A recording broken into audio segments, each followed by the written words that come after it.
Nyo naman Kapramdi, napakaganda, parang apoy yung kulay niya. So hindi masyadong nainitan dito Kapramdi, pero madalas dry yung ano dito, dry yung soil. Kaya favorite ko yung halaman na ito kasi dahil dun sa mga batang ano, mga talbos niya. Hindi ito yung bigonia star, pero yung mga bigonia kasi Kapramdi halos magkakapareho yung bulaklak nila. Ayan, nakikita nyo naman, napakaganda. Calathea zebra or Sibrena, tricolor na Calathea. Ang ganda talaga yung tricolor na Calathea Kapramdi kasi mas madali siyang dumami. Kahit dun sa akin, kahit nasa pasulang, maganda. Tapos mas maraming puti. Ayan. Siyempre nakakapag dating din naman yung mga landscape na may stones. Kaya favorite ko yung mga garden na may mga landscape na stones.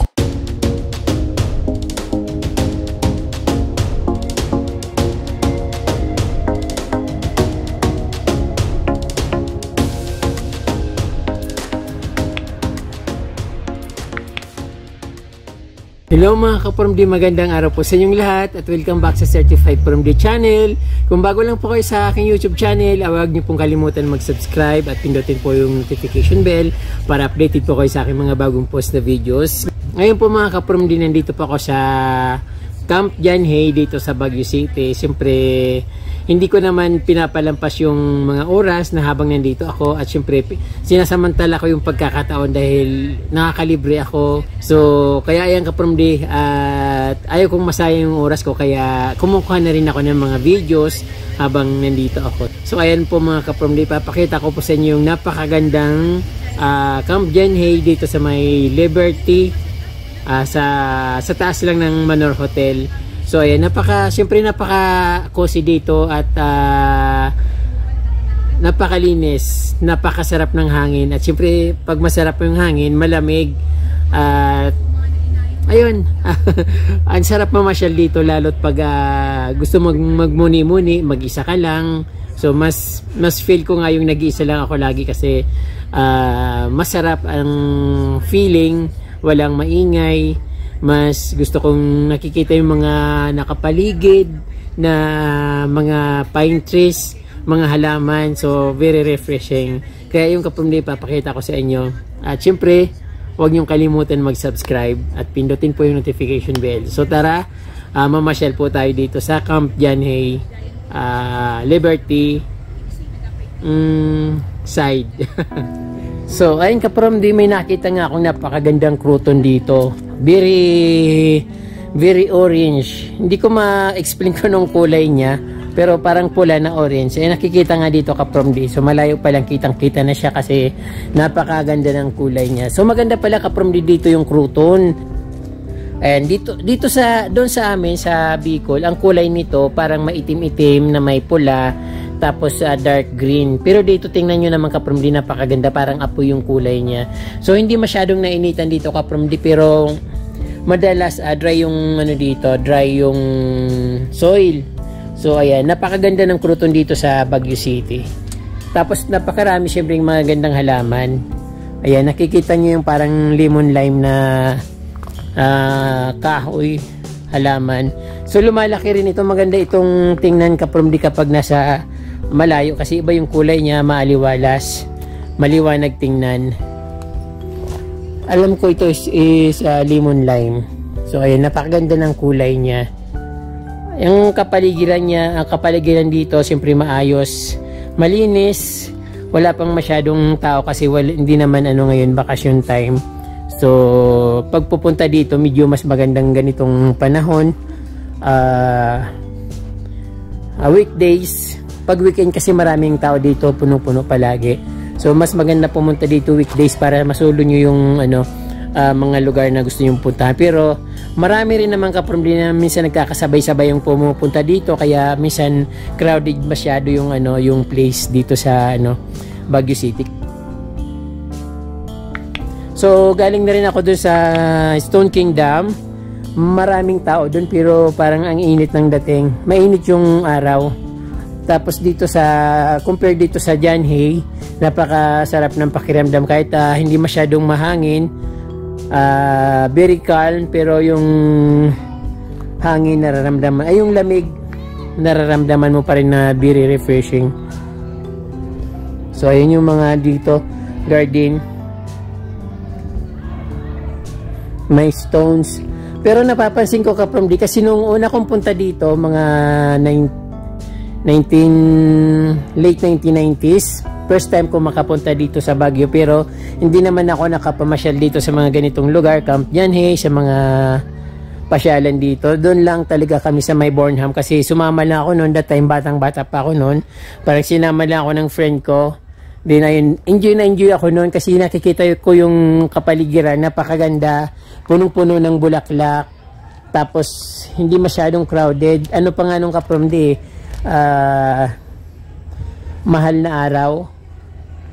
That time na pumunta kami dito, kasi mga tao sa Manila, pag every time na dumarating yung mahal na araw, talagang nag-aakyatan sa Baguio. So tuwang-tuwa ako nun kaprom di, kasi first time kong makaranas ng very cool weather, tapos maaliwalas, punong-puno ng mga bulaklak yung kapaligiran ng Bornham.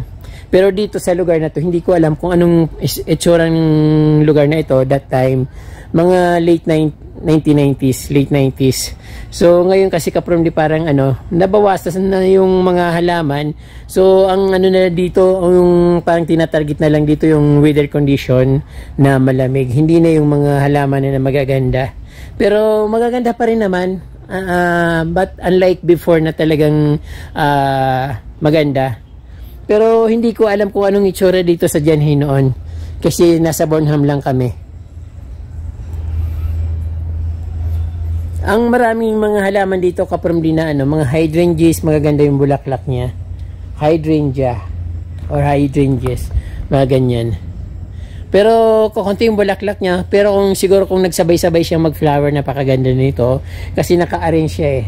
Tapos yung mga eugenia plants, ang ganda rin tingnan. And very orange yung mga bulaklak nila. Ay, yung mga leaf, yung mga batang dahon niya na sumisibol pa lang. Ang gandang tingnan, para mga bulaklak siya. Kaya favorite ko yung halaman na ito, kasi dahil dun sa mga batang mga talbos niya, katulad niya, sarap tingnan, para bang autumn. Yun. Ilang maraming halaman dito, mga eugenias, hydrangeas, tapos iba't ibang flowers na hindi unfamiliar sa akin. But syempre yung pinakamaganda dito yung mga pine trees. Ayan, very maaliwalas. Sabi nila nagpapadagdag daw ng lamig yung mga pine trees. Totoo naman, kasi naharangan niya yung mga yung sikat ng araw. Pero pag nasa yung talagang walang kakahoy-kahoy, tumatagos din yung init ng araw sa katawan mo kapag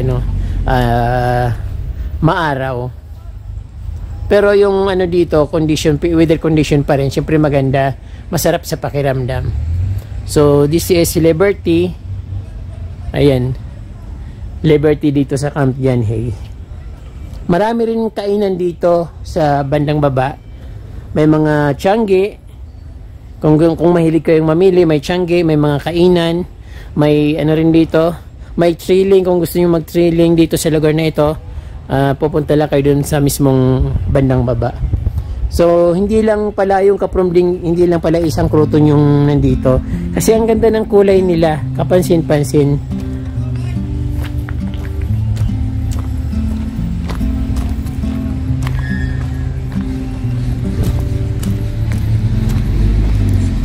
Ito maganda talaga siya. Tapos kasama niya yung kalatia na tricolor. Pero dapat na mas dinadamihan nila itong ganitong kruton, kasi ang gandang tingnan, pulang-pula siya. Yung kulay niya kapromdi, totoo yung kapromdi. Mas maganda pa nga sa personal, talagang pula siya. Ayan.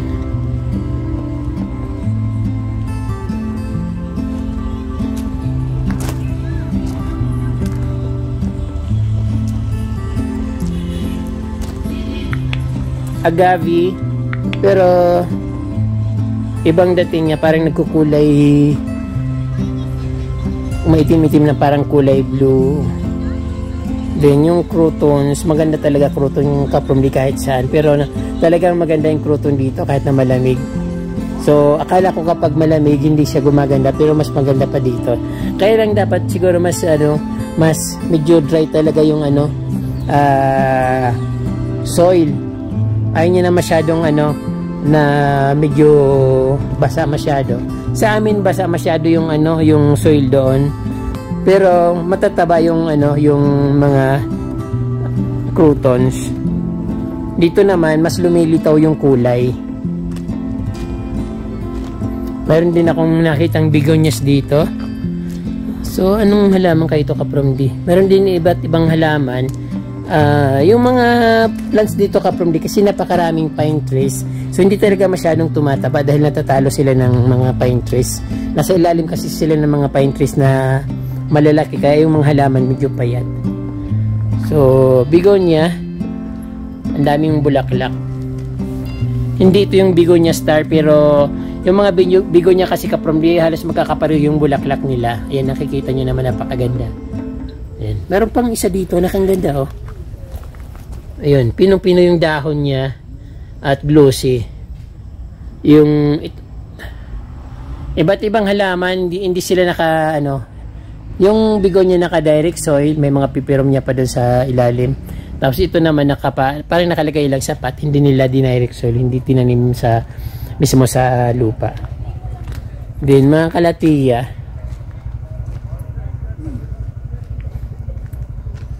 kalatiya, zebra or sibrena, at tricolor na kalatiya. Ang ganda talaga yung tricolor na kalatiya, Kaprom D, kasi mas madali siyang dumami. Kahit dun sa akin, kahit nasa pasulang, maganda. Tapos mas maraming puti. Ayan. Siyempre nakakapag dating din naman yung mga landscape na may stones. Kaya favorite ko yung mga garden na may mga landscape na stones.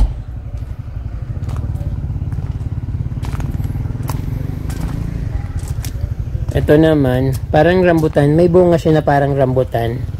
Pero parang yung bulaklak niya parang alamanda. Tapos may bunga na rambutan. Rambutan ba talaga ito? Hindi ito rambutan. Ano siya? Parang alamanda plants. Tapos ito naman, Kaprom D, alam ko tea plant din ito. So sa amin hindi na masyadong pinapansin ito. Pinagbubunot ko ngayon ganito doon. Pinutol ko. Kaya lang nung umuusbong na siya, yung mga dahon, hindi na makalabas kasi maliit pa lang, kinakain ng pato nung kapitbahay namin. Kaya hindi na gumaganda yung mga halaman ko dahil sa mga pato nung kapitbahay namin na tinutukay yung talbos. Ganda oh, napakaliwalas dito.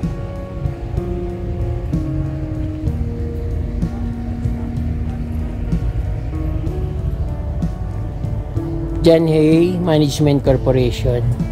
Ayan. So ayun, yung makikita dito sa May Liberty, paikot-ikot lang dito, pero maganda, parang solve na yung oras mo na magmuni-muni, mag-isip-isip lang kung gusto mo, kung anong gusto mong isipin. Kung may problema ka, pwede mo ditong palipas ng oras. Ayan, sarap kasi ng dito panahon. Hindi ka mainitan. Kalmado siya. Ayan, yung maganda dito. Tapos ito naman siguro pag may picnic or pag may I think kapag may itong malaking lamesa, pag may ano tawag doon? Pag may program siguro pinapagamit dito, kanya-kanyang hindi naman siya kainan. Ayan. Parang stage.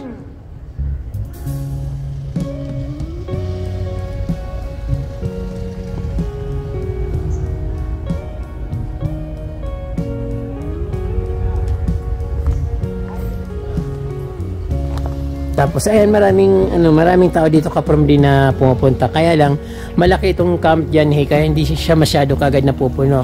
Pag may dumadating, may umaalis. Kaya lang pag nagkasabay-sabay na dumating dito, talagang punong-puno itong camp dyan.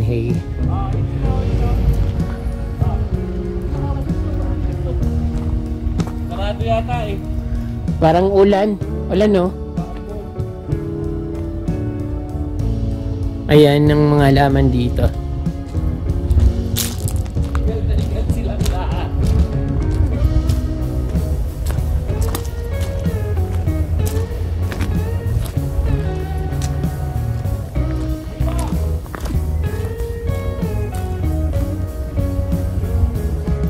Maambon. Padating yung ulan. Ang ganda nito kaprom di oh. Hard yung ano niya, hard yung leaves niya. Parang succulent. Anahaw.